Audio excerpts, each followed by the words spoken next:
Les défilés, pour moi, il y a un côté marketing dont on n'en parle pas assez. Mais Jacquemus a sorti un sac de la taille d'un pouce. Mais le but n'est pas de le commercialiser et d'avoir du succès, mais c'est de choquer les gens. Il y a des outfits qui donnent bien en photo, mais pas en réalité. Vous êtes peut-être déjà tombé sur une photo et vous vous êtes dit que le style de la personne est plutôt cool, et une fois en vrai, c'est bof bof. L'influenceur mode qui remplit le plus ces critères, c'est...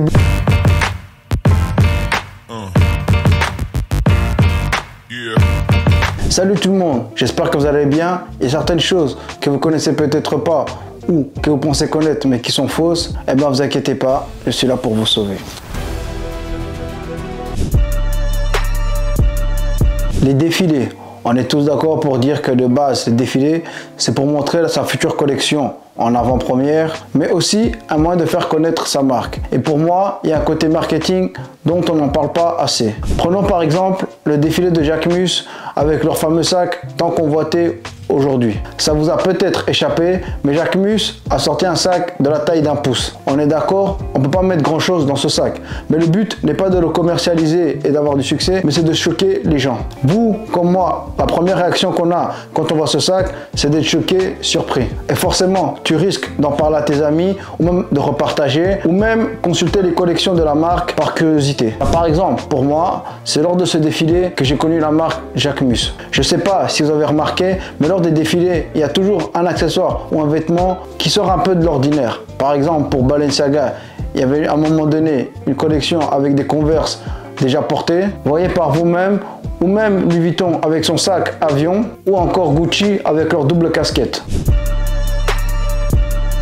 Les riches ne portent pas des habits chers. Là, je parle des gens vraiment riches, c'est-à-dire soit les milliardaires ou bien les multimillionnaires. Les gens aiment se rassurer en se disant que les riches ne portent pas forcément des habits chers.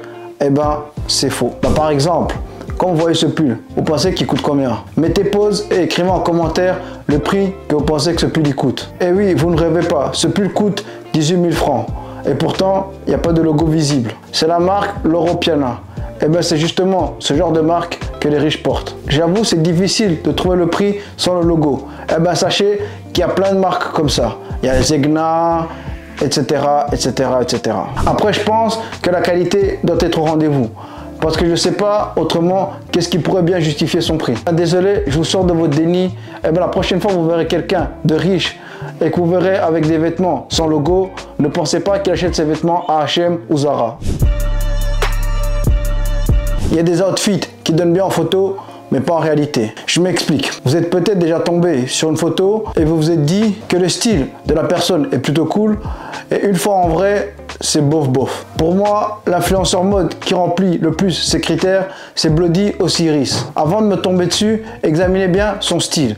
Sans prendre en compte le décor et la photo, je tiens quand même à préciser que des fois, il y a des styles que je trouve incroyables, que ce soit en photo ou en vrai. Mais malheureusement, dans la majorité des cas, en vrai, c'est pas ouf. Tout comme Playboi Carti, sauf que lui, c'est toujours moche en vrai. Je parle d'eux, mais sachez qu'il y a plusieurs influenceurs dans la mode qui sont dans le même cas. Et c'est bien ça le problème avec des plateformes comme Instagram. Mais sachez que moi je vous vois les gars. Pas besoin de porter des vêtements ou des pièces qui coûtent cher pour avoir un bon style. J'ajouterais même que si vous voulez vraiment vous démarquer, privilégiez plutôt les marques indépendantes ou inconnues au bataillon. Pour moi, ça fait partie des critères de base qui déterminent si tu sais bien t'habiller ou pas. Après, bien sûr, je parle surtout au niveau des vêtements et des accessoires. Parce que ce qui est des chaussures, t'as pas le choix. Tu es obligé de prendre des chaussures Nike, Adidas ou peu importe, les marques que tout le monde connaît. Et pour ceux qui ne le savent pas, tout ce qui est vêtements chers, tu peux trouver exactement le même modèle, mais moins cher. Par exemple, quelle est la différence entre ce pull Louis Vuitton et ce pull Carhartt? Si ce n'est qu'uniquement le logo. Et c'est la même chose pour les pantalons, t-shirts, etc. Le physique. Là, je parle pour les gens qui veulent atteindre le top du top, c'est-à-dire l'excellence. Sachez que si vous n'avez pas un physique avantageux, c'est pas grave. D'une part, vous pouvez travailler votre corps à la salle ou peu importe en faisant du sport. Et d'autre part, si votre corps n'est pas non plus dans l'extrême, c'est-à-dire soit obèse ou soit bodybuildé, ça fera amplement l'affaire pour avoir un très bon niveau en style vestimentaire. Maintenant, quel est le corps parfait pour avoir un style incroyable? Eh bien tout simplement, c'est le corps des mannequins. Assez fin et grand, Après, je dirais pas forcément grand, je dirais plutôt des jambes plutôt fines, avec une longueur plutôt moyenne, voire longue. Et forcément, le haut du corps doit aussi suivre. Parce qu'on connaît tous quelqu'un avec des longues jambes et un petit haut du corps. Et ces gens-là, justement, ils me font penser à Stickman. Et ça, c'est moche. Et malheureusement, la dégaine va beaucoup jouer. Il y a des gens que peu importe ce qu'ils portent, ça leur va bien. Et d'autres, pas du tout.